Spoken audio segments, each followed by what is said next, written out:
Hey, how's it going, everyone? My name is Deathboy, and today I want to cover a guide for the Legion raid of Vykas and Lost Ark. I already know there's plenty of guides on YouTube for the raid, however, the raid has been changed a lot since May of 2023 and September of 2023. So I'm going to give you an updated guide for the raid. So if you are a new or returning player, I highly recommend that you watch this video, and I hope this video does help you out. I will try to go in as much detail as I can. So without further ado, let's go ahead and jump right into it. Legion Raid Vykas can be entered at item level 1430 for normal mode or item level 1460 for hard mode. In this video, I will be covering hard mode since that's what most people run. If you want me to cover normal mode, please let me know in the comment section below. Before you enter Vykas Gate 1, you want to bring the correct battle items. You will bring the following: Dark Grenade, Timestop Potion, and Sprinter's Robe. Dark Grenade, when thrown on the boss, will increase the damage all raid members deal to the boss for roughly 20 seconds. Dark Grenade should be used in between major mechanics.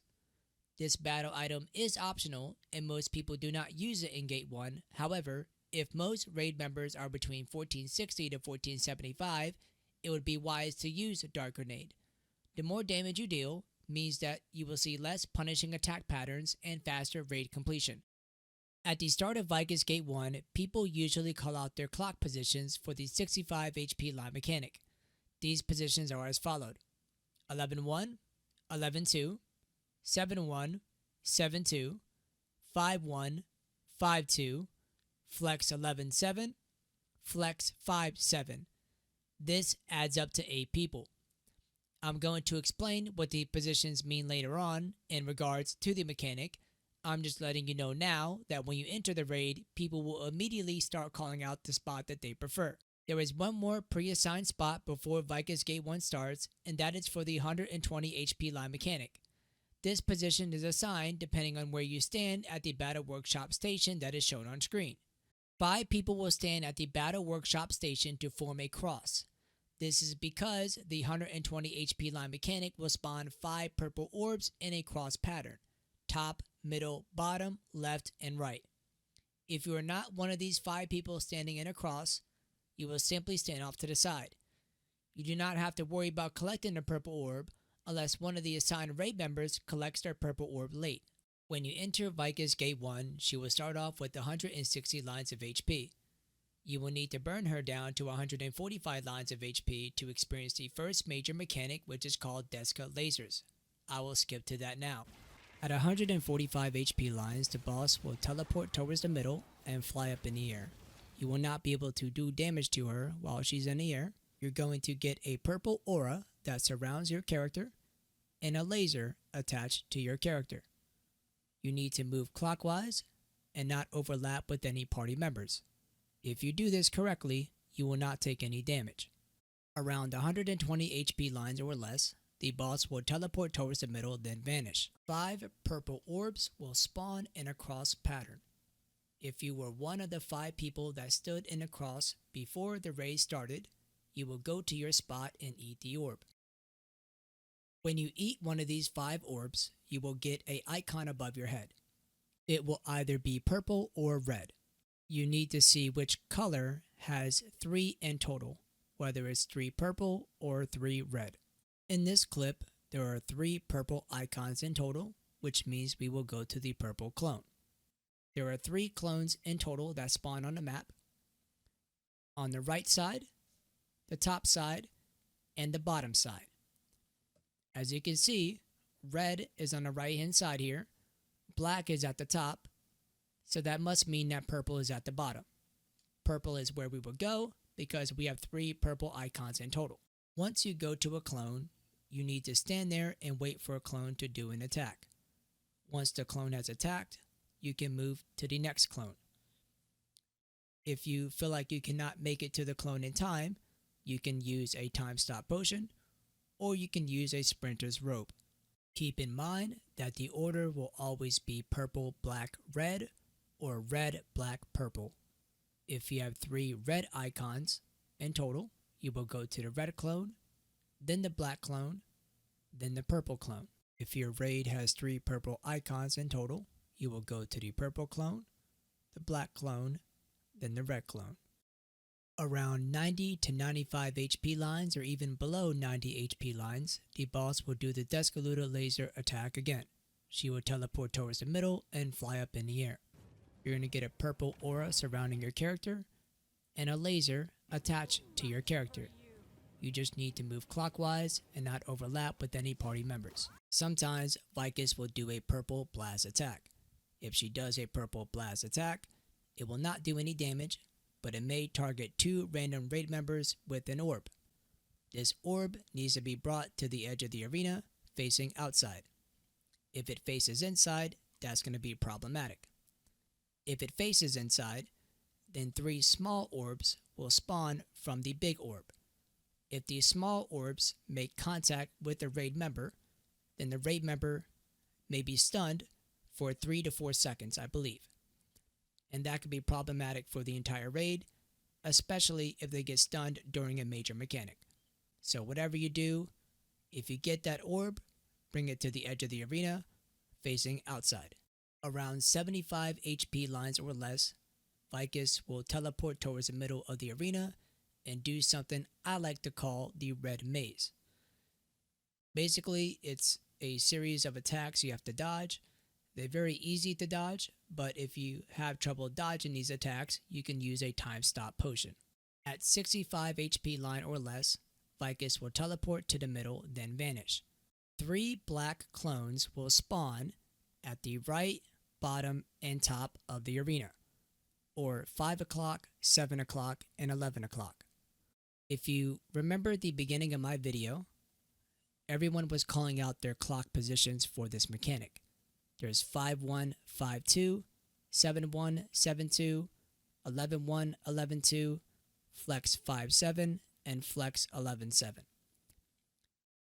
That is used for this mechanic, whatever spot you called, right? Whether it's 7-1, 7-2, 5-1, 5-2, etc. You will go to the clock position of the clone and you will stand next to the clone. If you are flex, you will stand in between 5 and 7 or in between 11 and 7. But if you're like 7-1, for example, in this clip I'm 7-1, I'm going to stand next to the clone at 7 o'clock, and the clone is going to emit a black or red AoE. You need to ignore red and only pay attention to black. You need to be ready to type the order that the black pulses happened. So in this example, I typed out 7, 1, 2, 4. The best practice for me personally is I preemptively type 7 because that's my clock position, and I will just type the number in which the black pulse happened. So the first pulse was black, the second pulse was black, the third pulse was red, the fourth pulse was black, and the fifth pulse was red. Since I'm only paying attention to black and ignoring red, I will just type 7, 1, 2, 4. That tells the entire raid that at 7 o'clock, the first, second, and fourth orb that comes from the clone are the black orbs to collect. The clone will always dish out 5 orbs in total, and each orb will appear black. But that doesn't mean it's actually black, right? That's why we do this memory game of typing out which orb is black based upon the AoE from the clone, and then eating the correct orb in the correct order. Now, even if you're 7-2, 5-2, 11-2, or even flex, you need to pay attention to the orbs that spawn out from the clone and collect the correct one, right? 7-1, 5-1, and 11-1 will always eat the first black orb callout. 5-2, 11-2, and 7-2 will always eat the second orb that's being called out, and flex will eat the third orb that's being called out. So flex would eat the fourth orb for 7 o'clock, and the other flex would eat the fifth orb for 11 o'clock. What I'm going to do is throw an image on screen that my friend has created for me.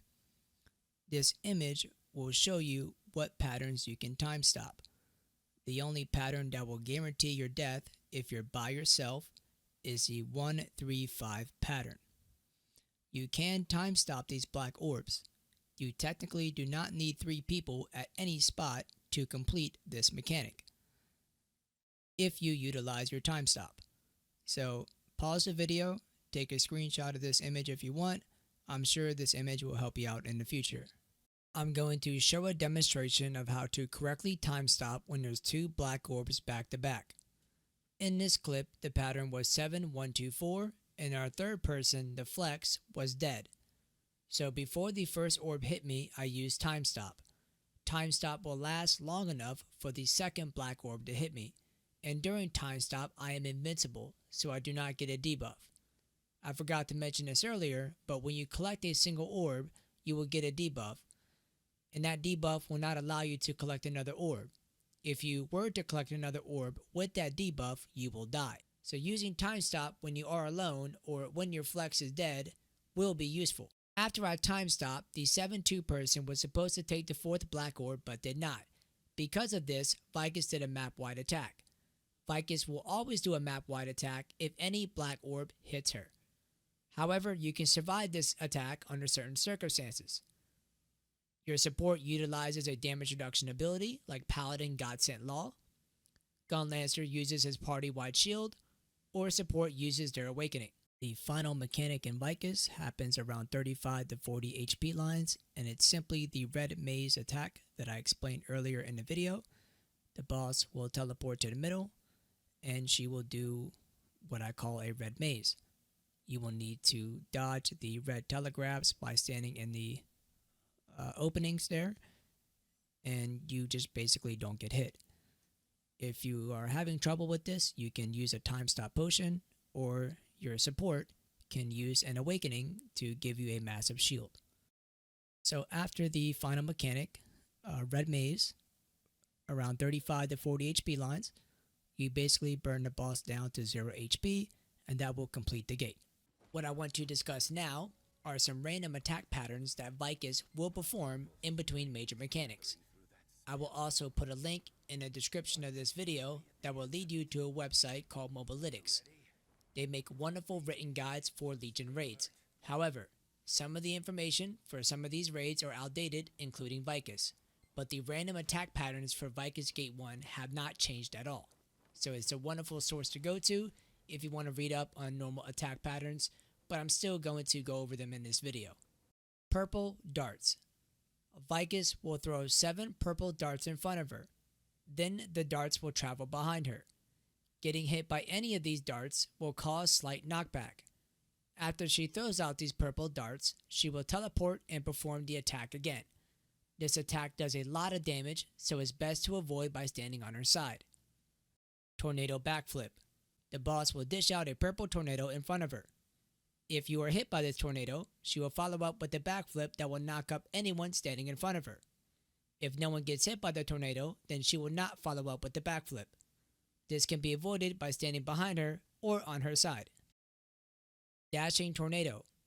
The boss will disappear, and a silhouette of the boss will dash 3 times in 3 random locations, then she will appear behind a random player and dish out a purple tornado in front of her. If anyone is hit by this tornado, she will follow up with a semi-large cross attack that will knock you up if you are standing on her sides or front and back. If you notice that someone is hit by the tornado, stand diagonal of where she is or move away to not get knocked up. If no one is hit by the tornado, then she will not follow up with that cross attack. Yellow rings. The boss will move her hands up in the air and charge up a yellow ring. Afterwards, she will stand still for a brief moment and spawn yellow rings behind every player. If you get hit by these yellow rings, it will stun you and a red telegraph will appear under your feet that will do damage after a quick moment. If you are stunned and your spacebar is off cooldown, you should be able to dodge out of the red telegraph and not take any damage. Quite a few of these yellow rings will spawn behind you. If you are hit by all of them and your spacebar is on cooldown, expect to take a lot of damage. My advice is to simply keep moving, preferably towards the edge. If you use any awakening or any ability that gives you super armor, you will still get stunned. Engulfing Orbs. The boss will jump up in the air and land. She will spawn 6 orbs in total, 3 in front of her and 3 behind her. If you stand in front or behind, you will be sucked in and take damage. Afterwards, she may immediately twirl up in the air and land on the ground, or she may back up then do the twirl and land. The entire duration of this attack will do damage, including the portion where she twirls in the air. That will knock you up. If you are next to the location she lands at, that will also knock you up. Stand on her side initially to avoid taking damage, and stand away to avoid being knocked up when she twirls in the air and land. You can use Super Armor ability or Awakening if you want to greed and deal more damage. Purple Donut. You will get one of the following above your head: a red target or a purple circle. The boss will stand still and move her wings back, then forward, then back again. Afterwards, she will spawn a purple donut in front of her. Do not eat this donut under any circumstance, otherwise it will be a raid wipe. A random player will be targeted by this purple donut. That indication is a purple circle above the targeted player's head, and that purple donut will start moving towards the targeted player. Anyone who is not targeted by the purple donut will instead get a red target above their head. Small red circles will spawn below the feet of the red targeted players. If hit by these red circles, you will get knocked up in the air. Simply keep moving to avoid getting knocked up. The purple player needs to pick a direction to run to and ping the direction they are going in. The default keybind to ping in Lost Ark is Control left click. After a few moments of the donut traveling to the targeted player, the donut will expire and do a large telegraphed attack with a small inside safe zone which will be located where the donut expired. The targeted player can decide to eat this donut early or wait for it to expire. If you are near the player who is targeted, you can follow that person and stand in the inside safe zone once the donut is collected or expired. Or you can decide to go in the opposite direction if you are confident that you'll make it in time. It is better to be safe than dead. The best practice for me is to go to the opposite side of the ping that is coming from the targeted player. If you're in the telegraph that comes from the purple donut, you will most likely die unless you had some damage reduction buff from a support or some sort of shield or support awakening. If you can identify immediately who the purple player is, it will be easy to move in the opposite direction of that player. Electric Circle. The boss will stand still during the entire duration of this attack. Her wings will spread open a bit, then she will spawn 4 blue telegraphs in total. The first one will be outside safe, then she will spawn another that is inside safe, then another inside safe, then finally outside safe. If you are hit by this attack at all, you will get electrocuted and take considerable damage. Since the electrocution keeps you stunned in place for a few seconds, if you are not cleansed by a support or other party member, there is a good chance you can die because you can get electrocuted back to back if not cleansed and got electrocuted during the second or third telegraph. But if you got electrocuted during the last telegraph, chances are you will survive. Since she is standing still for a while during this attack, this would be a good time to use the Nineveh's Sidereal, which deals a lot of damage. Worm Attack. The boss will stand still and spawn multiple worms on the ground. If you are caught by one of these worms, you need to ping so that someone can break you out. The worms have a lot of HP, so it may take multiple people to break you out. If no one breaks you out, there's a good chance you can die. To avoid being caught, simply keep on moving and do not greed damage during this attack unless you are confident you can move in and out and not get caught. If no one gets caught, the worms will sprout up in the air and simply disappear after a few seconds. Since the boss is standing still for quite a while during this attack, this is a good time to use the Nineveh's Sidereal, which deals a lot of damage and can kill any worms immediately if people are caught in them. This is assuming the worms are in line with Nineveh's attack. Open Wing Attack. The boss will levitate in the air, open her wings with a purple aura that will swirl in towards her. The safe spot will be behind her. If you are in front of her during this attack and do not get behind her in time, she will continuously knock you back and deal considerable damage. This is a lovely pattern for all players, especially entropy players, as they can freely back attack while the boss is standing still. Since Vykas is standing still for a long time during this attack, you can safely use the Nineveh Sidereal to deal considerable damage to the boss. What I am going to discuss next are two counterable attacks that Vykas will perform occasionally throughout Gate 1. Orb Counter. Vykas will target a random player and continue dishing out orbs at that player. If that player is hit, it will continue to knock the player back. Once she is done dishing out these orbs, she will glow blue. This would be the time to counter. Dash Counter. Vykas will take a step back and then attempt to dash. When Vykas does take a step back, she will glow blue. This will be the time to counter. If you fail to counter, she may try to dash again, and will glow blue again, giving you a second chance to counter. If you do not succeed the second chance, or even the first chance, then nothing considerable will happen. Simply a dash attack that will deal damage to you if you were in front of her. And that is it for Vykas Gate 1. I did not cover every single normal attack pattern in Gate 1, but I covered everything that you should keep in mind when attempting to run this raid with friends, guild members, or random people. As you can tell, the editing quality on this video is not the best because I made it all myself from scratch using Vegas Pro. With that being said, if you have enjoyed this video or felt like it has helped you out in some way, please consider giving it a like or maybe comment and subscribe to my YouTube channel. I would greatly appreciate that. I live stream every day on Twitch at twitch.tv/deathboy523. If you're interested in watching my stream, please stop by and say hello. I will occasionally teach raids to some of my viewers or people in my Discord, so I will leave a link to my Twitch channel and Discord server in the description of this video if you want me to personally teach you any raid in Lost Ark. With all that being said, I hope you have a wonderful time raiding, and that is it.